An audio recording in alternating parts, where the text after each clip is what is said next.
In this episode, we're going to turn pipeline definition files from intimidating wall of text documents into something you can read with calm, operator confidence. A Jenkins file, a GitLab CI.yml file, and a GitHub Actions.yml workflow all serve the same basic purpose. They describe how automation should run, in what order, and under what conditions. The tricky part is that these files are both configuration and logic, which means small mistakes can change real outcomes, like which tests run, which artifacts are published, or whether a deployment step is allowed to execute. Beginners often treat them like magical incantations that only one person on the team understands, which is how hidden risk grows over time. Our goal is to learn how to read these definitions like a careful reviewer, validate them like an operator, and spot problems before they become production surprises. Before we continue, a quick note. This audio course is a companion to our course companion books. The first book is about the exam and provides detailed information on how to pass it best. The second book is a Kindle-only ebook that contains 1,000 flashcards that can be used on your mobile device or Kindle. Check them both out at cyber.author.me in the Bare Metal Study Guide series. The first mindset shift is to treat pipeline definitions as executable policy, not as passive documentation. These files do not merely describe what someone hoped would happen. They instruct a system to make decisions, start jobs, and sometimes access sensitive resources. That means you should read them the same way you would read a set of safety rules for machinery, because the pipeline can build and release software at scale. When you open a definition file, your first job is to identify what event starts it, what the pipeline considers a successful run, and what actions it might take that have lasting consequences. This is where beginner misunderstandings show up, because it is easy to focus on the middle of the file and miss that triggers, permissions, and environment selection are often defined near the top. Operators read from the outside in, starting with triggers and scope, then moving into stages, dependencies, and finally the detailed steps that run inside jobs. A helpful way to structure your reading is to build a mental map of 3 layers: orchestration, execution, and evidence. Orchestration is the part that decides which jobs exist, which jobs run in what order, and which jobs are skipped depending on context. Execution is what each job actually does, which might involve building, testing, packaging, or deploying. Evidence is what the pipeline produces to prove what happened, such as logs, test reports, and artifacts. When definitions become hard to read, it is usually because these layers are mixed together without clear boundaries. A pipeline that is easy to validate tends to keep orchestration decisions visible and consistent, while execution details are contained within jobs that have clear names and consistent behavior. Evidence is the layer beginners forget, but operators look for it because evidence determines whether you can trust outcomes and troubleshoot failures without guessing. Now we can talk about format, because format influences how easy validation will be. Many pipeline definitions rely on yet another markup language, YAML, which is powerful but sensitive to indentation and structure, so one misplaced space can change meaning. A Jenkins file is often written using a Groovy-like structure, which reads more like code, while GitLab CI.yml and GitHub Actions.yml use YAML structures that look like nested maps and lists. The practical operator takeaway is that you should not read these files as prose. You should read them as structured data that drives decisions. That means you pay attention to nesting, because nesting controls scope, and scope controls what applies to what. If a condition is nested under the wrong job, it may never run, or it may run too often. If a secret or environment variable is defined in a broad scope, it may leak into jobs that never needed it, increasing risk. Format is not cosmetic here. It is the skeleton of the pipeline's behavior. When you begin validation, start with triggers because triggers define when the pipeline can act and in what context it will interpret variables. You want to identify whether the pipeline is activated by pushes, merges, manual runs, scheduled events, or external signals, and then ask whether that activation is appropriate for the most powerful actions in the file. A pipeline that runs tests on every push is usually fine, but a pipeline that can deploy on every push deserves stronger scrutiny, because push context can include unreviewed changes. Triggers also shape trust assumptions, because a run started from a protected branch is different from a run started from a feature branch or an external contribution. Operators validate that the definition uses context intentionally, so that high-impact jobs are restricted to trusted events. This is also where you look for accidental overbreadth, like triggers that match too many branches or schedules that run with more privilege than a background job should have. After triggers, look for the job graph, meaning the set of jobs and how they relate to each other. Even when a file does not explicitly draw a graph, it still defines one through stages, needs, dependencies, or ordering rules. The operator goal is to answer a simple question: what must happen before something else can happen, and what can run in parallel safely? Beginners often assume the file's order is the order of execution, but many systems schedule jobs based on declared relationships, not on how the file is written top to bottom.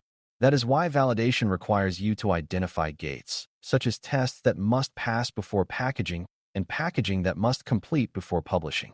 You also want to locate fan-out points, where checks split into parallel jobs, and fan-in points, where results are gathered for a decision. A clean job graph reduces surprises because it prevents downstream steps from running on incomplete or unverified inputs.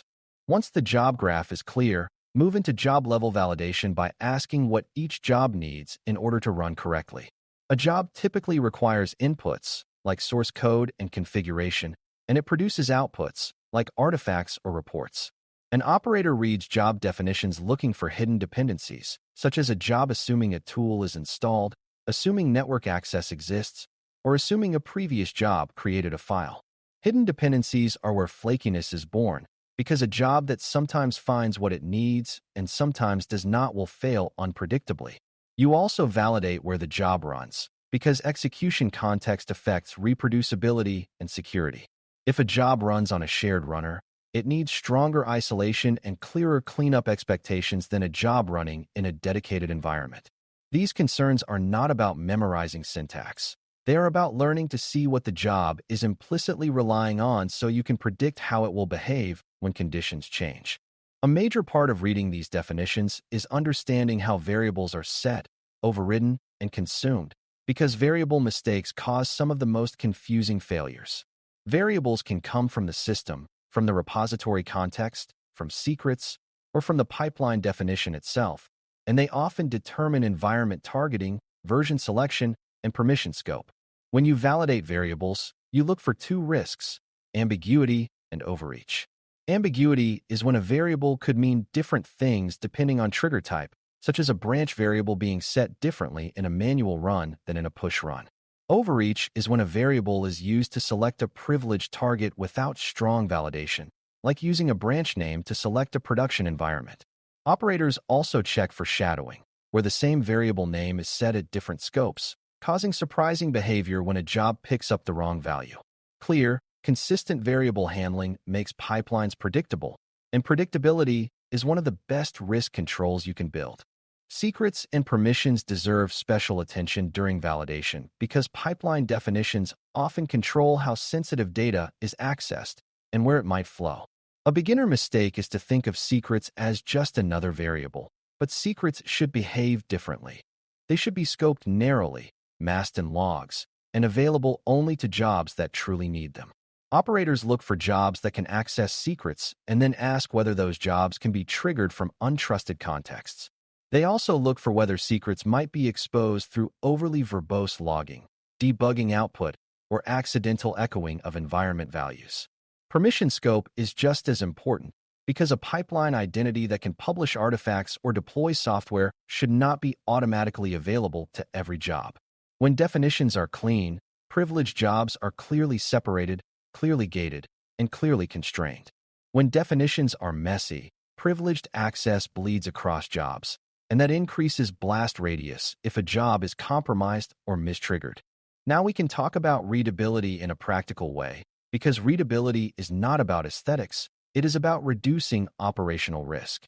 A pipeline definition that is hard to understand is hard to review, and when it is hard to review, mistakes survive longer. Operators validate readability by looking for clear naming of jobs, clear separation between validation and deployment actions, and minimal duplication of complex logic. Duplicated logic often diverges, meaning two similar jobs drift until they behave differently in subtle ways, which is how you get inconsistent results across branches or environments. Another readability signal is the presence of clear guardrails at obvious points, such as checks that restrict deployment jobs to protected contexts. Even as a beginner, you can learn to scan for these signals without understanding every line of execution detail. If you can explain what the pipeline does at a high level after reading the file once, that is a sign the definition is structured well. If you cannot, that is a sign to be cautious because hidden behavior is more likely. Validation also includes checking for correctness in the face of failure, because pipelines do not run in perfect conditions. Jobs can be interrupted, dependencies can be slow, and external services can deny access temporarily. A robust pipeline definition anticipates this by using safe defaults and clear stop conditions rather than pushing forward blindly. Operators look for signs of bounded retries, meaningful failure propagation, and clear criteria for what counts as success. They also look for how artifacts are handled during failures, because partial publication can be dangerous, such as publishing an artifact even though tests failed. Another key concern is cleanup and isolation, because leftover state can poison later runs, especially on shared runners. If a definition never accounts for cleanup, it may work initially and then become flaky over time as residue accumulates. These failure-oriented questions are part of validation because the goal is not just to pass on a good day, but to behave safely on a bad day. A particularly important validation habit is to confirm that the file structure matches the platform's expectations, because small structural mistakes can change meaning without looking obviously wrong. In YAML-based definitions, indentation and list structure can change whether a job exists, whether a step runs, or whether a condition applies at all.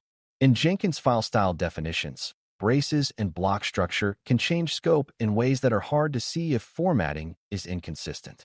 Operators often look for the most dangerous kind of error, the silent skip, where a job you think is running is actually never eligible to run due to a misplaced rule. Silent skips are dangerous because they produce green pipeline runs that lack real validation, creating false confidence. The counterpart is the accidental always run, where a heavy job runs in all contexts because a condition was placed at the wrong scope. Both problems can be spotted by reading with scope awareness, meaning you track where a rule begins and where it ends. Scope mistakes are common, but they are also fixable once you train your eye to look for them. As you get more comfortable, you can validate pipeline definitions by checking for consistency of intent across similar actions. If one environment deploy job requires approval and another does not, that inconsistency should have a deliberate reason, not an accident. If some jobs run only on protected branches while others run everywhere, you should be able to explain why. Operators also validate consistency in artifact handling, such as whether build outputs are uniquely identified, whether they are reused across stages, and whether they are protected from being overwritten. This matters because a pipeline that rebuilds artifacts multiple times can introduce variation, while a pipeline that builds once and reuses the same artifact increases trust and rollback safety. Consistency also applies to naming and structure, because a consistent pattern across jobs makes the file easier to review and reduces the chance of missed mistakes. When definitions are consistent, you can reason about them faster, and speed of reasoning is valuable during incidents.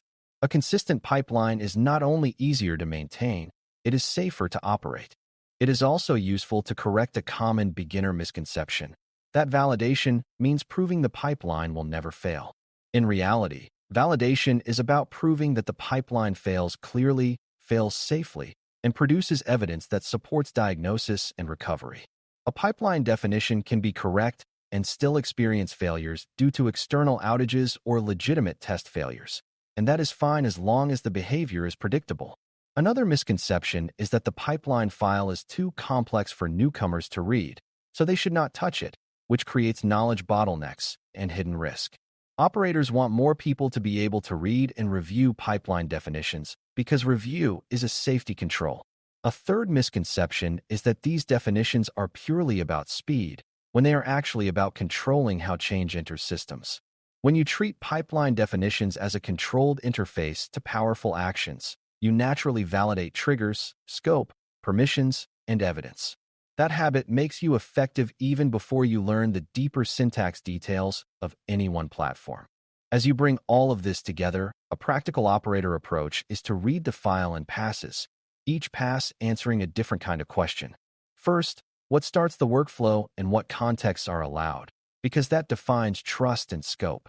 Next, what jobs exist and how they depend on each other, because that defines correctness and parallelism. Then, what each job does and what it needs, because that defines reliability and hidden dependencies. After that, how variables, secrets, and permissions flow, because that defines security and blast radius. Finally, what evidence is produced and how failures are handled, because that defines how recoverable the system is when things go wrong. This approach keeps you from getting lost in the details too early and helps you build confidence step by step. Over time, you will find that you can spot risky patterns quickly, like unguarded deployment steps or overly broad triggers, without reading every line.